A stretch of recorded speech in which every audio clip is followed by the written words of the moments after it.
ACIS study was the only phase 3 study that was presented this year at GU ASCO. And in fact, it went directly to its final report, let's call it, didn't do an initial report because the IDMC decided to have it wait till its full maturation.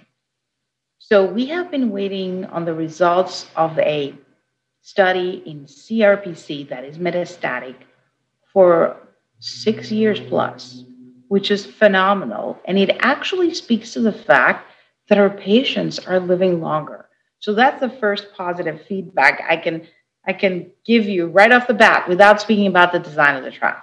But now let's talk a little bit about ACIS. The ACIS design was very much based on a rationale that was formulated by investigator-initiated studies that I was fortunate enough to conduct at the beginning of the last decade.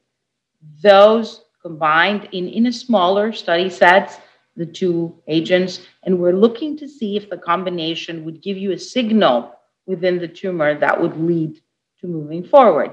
And it looked positive, but not for everyone. So we designed a trial that actually combined an androgen biosynthesis inhibitor, abiraterone, with an anti-androgen second generation, apalutamide, with ADT versus the standard of care, which is ADT with abiraterone alone. So it was blinded, placebo-controlled, and a pretty large international study. Primary endpoint, very clear, radiographic progression-free by investigator assessed, not independent. The primary endpoint was met, but it was not just met with a simple, like, oh, yes, look at a couple of months. We're looking at 7 to 8 months of difference in time to progression between the two arms. That's phenomenal.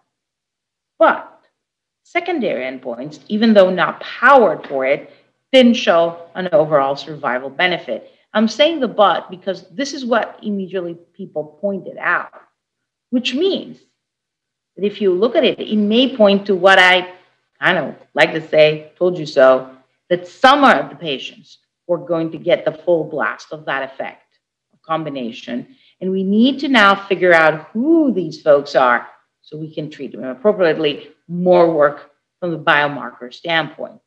Otherwise, trials showed that the combination is tolerable. You just need to monitor patients as you should anyway.